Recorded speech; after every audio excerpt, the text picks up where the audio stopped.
जय हिंद दोस्तों, वंदे मातरम।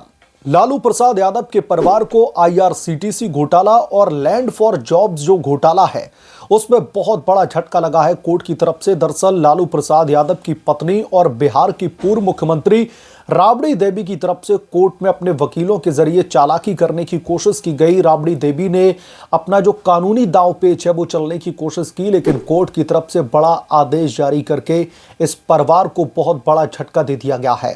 लालू परिवार ऑलरेडी चारा घोटाले में जेल से बाहर है जमानत पर, और उनके पूरे परिवार पर आईआरसीटीसी घोटाला और लैंड फॉर जॉब्स घोटाले के तहत गिरफ्तारी की तलवार लटक रही है। कभी भी इनको गिरफ्तार करके जेल में डाला जा सकता है। लेकिन उस सब के बीच में राबड़ी देवी की तरफ से एक कानूनी दांवपेच चला गया, एक राजनीतिक चाल चली गई, लेकिन इस चाल को सीधे तौर पर कोर्ट ने नकार दिया है। और इस झटके के बाद में अब बिहार की राजनीति में भयंकर खलबली मची हुई है। दरअसल एक जज साहब हैं दिल्ली सत्र न्यायालय के, यानी कि दिल्ली की राउज एवेन्यू कोर्ट के, वो बेहद ही चर्चा में इन दिनों बने हुए हैं। और चर्चा में इसलिए बने हुए हैं क्योंकि उन्होंने सोनिया गांधी के मामले में भी एक फैसला सुनाया था, और अब लालू प्रसाद यादव और राबड़ी देवी और उनका जो परिवार है उनके ऊपर जो घोटाले का केस चल रहा है वो थर थर कांप रहे हैं उन जज साहब से। और उन्हें लग रहा है कि उनके खिलाफ में ही फैसला आएगा, इसलिए एक पिटीशन दाखिल की जाती है जज साहब को ही रिप्लेस करने की। इस बाबत हम रिपोर्ट में जो है विस्तार से चर्चा करेंगे कि कैसे लालू प्रसाद यादव के परिवार को कोर्ट से बड़ा झटका लगा है। आप लोगों से भी आग्रह है कि आप लोग भी अपने विचार, अपनी राय इस मामले पर खुल करके व्यक्त करें।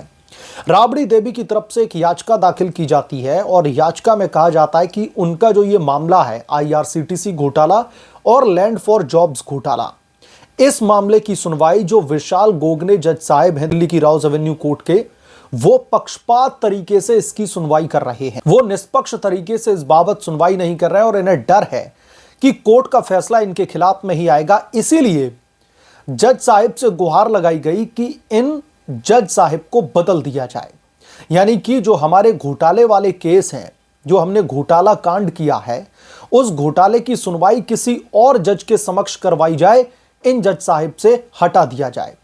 अब दोस्तों दिलचस्प बात यह है कि लालू प्रसाद यादव का परिवार यह गंभीर आरोप लगा रहा है कि हमारे मामले में बेहद ही पक्षपात तरीके से फैसला दिया जाएगा और इस बाबत हमारे खिलाफ में ही कार्रवाई की जाएगी, इसलिए कोर्ट इस पर संज्ञान ले। कोर्ट ने राबड़ी देवी की इस याचिका को जब देखा तो जज साहब बुरी तरीके से भड़क उठे। जज साहब ने इस याचिका को पहले तो सिरे से खारिज किया, उसके बाद में इन्हें दो टूक जवाब भी दिया है। और वहीं इतना ही नहीं, जो मनी लॉन्ड्रिंग के चार्जेस इन लोगों के अगेंस्ट में फ्रेम किए गए हैं, इन्फोर्समेंट डायरेक्टोरेट की स्पेशल टीम ने भी तमाम दलीलें कोर्ट में पेश की जब इस पिटीशन को लेकर के सुनवाई की जा रही थी। ईडी ने इसका पुरजोर विरोध करते हुए एग्जैक्टली क्या कहा है मैं वो भी आपको बता देता हूं, लेकिन उससे पहले मैं जरा उस याचिका के बारे में आपको बताना चाहता हूं। दरअसल लालू प्रसाद यादव का जो परिवार है उनकी तरफ से एक पिटीशन दाखिल की जाती है, उसमें मांग की जाती है कि जज को बदल दिया जाए। और यह पिटीशन जो प्रधान जिला एवं सत्र न्यायाधीश हैं दिनेश भट्ट, उन्होंने बिहार की पूर्व मुख्यमंत्री राबड़ी देवी की इस पिटीशन पर सुनवाई की और उसके बाद में इसको खारिज कर दिया। वहीं लालू परिवार के खिलाफ में यह मामले ईडी और सीबीआई दोनों की तरफ से दोस्तों दाखिल किए गए। दोनों ही एजेंसियां जो है इस बाबत लगातार इन्वेस्टिगेशन कर रही हैं और दिल्ली की अदालत ने जो है किस बेसिस पर इनकी इस अर्जी को ठुकरा दिया है, अब मैं आपको डिटेल में बता देता हूं।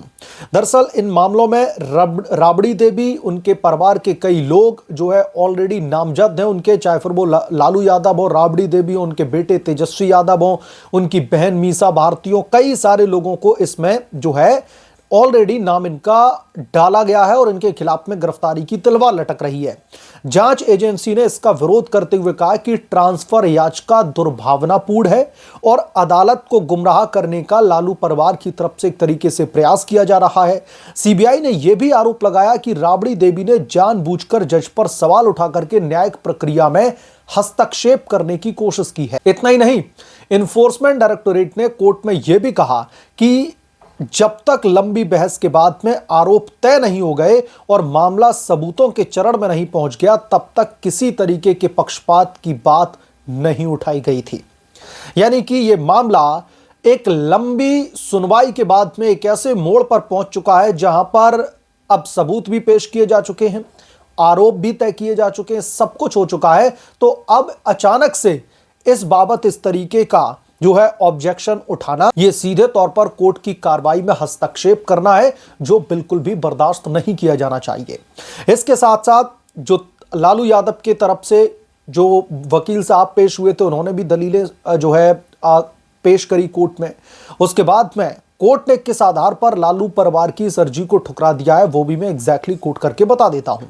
दिल्ली की अदालत ने इन तमाम दलीलों से सहमति जताते हुए जो ईडी की तरफ से पेश की गई थी कि केवल आरोप लगाकर किसी जज को हटाने की मांग स्वीकार नहीं की जा सकती, इसके साथ ही अदालत ने यह भी स्पष्ट किया कि मामले की सुनवाई तय प्रक्रिया के मुताबिक ही होगी।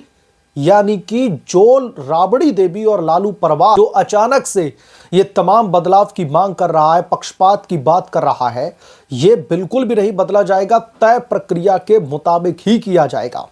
तो विशाल गोगने के रिप्लेसमेंट की जो मांग की गई थी राबड़ी देवी की तरफ से, उस मांग को सिरे से ठुकरा दिया गया है। और जैसे ही कोर्ट की तरफ से यह फैसला आया तो सोनिया गांधी के मामले को लेकर भी चर्चा का विषय बन गया। मैं आपको बता देता हूं कि क्यों ये चर्चा में है अब विशाल गोगने साहब। दरअसल ये दिल्ली राउज एवेन्यू कोर्ट में जज हैं और अभी हाल ही में जो नेशनल हेराल्ड का मामला है, जिसमें गंभीर आरोप लगे हैं सोनिया गांधी, राहुल गांधी, सैम पित्रोदा, सुमन दुबे पर, उस याचिका को जो उन्होंने खारिज कर दिया, जो इन्फोर्समेंट डायरेक्टोरेट की तरफ से चार्जशीट दाखिल की गई थी, उस चार्जशीट पर सुनवाई से इंकार करने वाले जज साहब विशाल गोगने ही हैं। लगातार वो सुर्खियों में बने हुए हैं। उन्होंने ही कहीं ना कहीं गांधी परिवार को जो है ईडी की इस चार्जशीट से जो है कहीं ना कहीं एक राहत देने का काम किया था। और उसके बाद में अब लालू परिवार की तरफ से ये पिटीशन दाखिल करके इनको और चर्चा में ला दिया गया है। एक तरफ सोनिया गांधी और राहुल गांधी को कहीं ना कहीं राहत प्रदान करने का काम किया गया कोर्ट की तरफ से, तो दूसरी तरफ उसी दिल्ली की राउज एवेन्यू कोर्ट से लालू परिवार थर-थर कांप रहा है। कोर्ट से नहीं कहूंगा, जो जज साहिब है विशाल गोगने साहब, उनसे थर-थर कांप रहा है। और इन लोगों को लग रहा है कि जो भी आईआरसीटीसी घोटाला और लैंड फॉर जॉब्स घोटाले का केस इनके अगेंस्ट में चल रहा है, जिसको सीबीआई और मनी लॉन्ड्रिंग के एंगल से इन्फोर्समेंट डायरेक्टोरेट की स्पेशल टीम टैकल कर रही है, इन्हें लग रहा है कि पक्षपात तरीके से हमारे खिलाफ में ही फैसला आने वाला है। और ये जो राजनीतिक नौटंकी अचानक से दोस्तों शुरू हो गई है, ये आप लोग ये गलती समझने की जो है कोशिश मत करना कि ये अचानक से सब कुछ होने लगा। नहीं, ये सब कुछ प्री प्लान्ड है। आरोप तय हो चुके हैं। लगातार कोर्ट की तरफ से जितने भी फैसले आए हैं, लालू परिवार को लैंड फॉर जॉब घोटाला और आईआरसीटीसी घोटाला में झटका लगा है। और इस घोटाले के बाद में, इस घोटाले में जो सुनवाई अभी तक चली है, दरअसल उसके बेसिस पर अब इस परिवार को यह यकीन हो गया है कि जो कोर्ट का फैसला है वो इनके खिलाफ में आने वाला है। और कोर्ट का फैसला जब इनके खिलाफ में फैसला आएगा तो यकीनन तौर पर इनका जेल में जाना तय है। तो इसीलिए अब लालू परिवार बुरी तरीके से बौखला गया है। लालू परिवार को अब यह लग रहा है कि अगर विशाल गोगने साहब ने इस मामले पर सुनवाई करी कोर्ट में, तो यकीनन तौर पर बिहार की राजनीति में एक बहुत बड़ा भूचाल आने वाला है। और लालू यादव तो ऑलरेडी चारा घोटाला मामले में जेल में जा चुके हैं और जमानत पर फिलहाल बाहर चल रहे हैं। और अब इन तमाम और जो घोटाले निकलकर सामने आए, जिनकी जांच लगातार सीबीआई और ईडी की तरफ से की जा रही है, इसमें भी इनके ऊपर गिरफ्तारी की तलवार लटक रही है। इसलिए यह बौखलाहट है। और इसीलिए दिल्ली की अदालत ने लालू राबड़ी परिवार के इस मांग को सिरे से खारिज कर दिया है। बहरहाल ये जो झटका लगा है लालू परिवार को, आप क्या सोचते हैं इसके बारे में, आपकी क्या राय है, हमें कमेंट करके जरूर बताएं। जल्द मिलूंगा किस दूसरे बड़े अपडेट के साथ में, तब तक के लिए धन्यवाद। अगर आप लोग चैनल पर नए हैं तो प्लीज चैनल को सब्सक्राइब करें, साइड बने बेल आइकन को जरूर प्रेस करें, ताकि जब भी मैं कोई बड़ी खबर लेकर आऊं तो इसकी जानकारी सबसे पहले आपको मिले।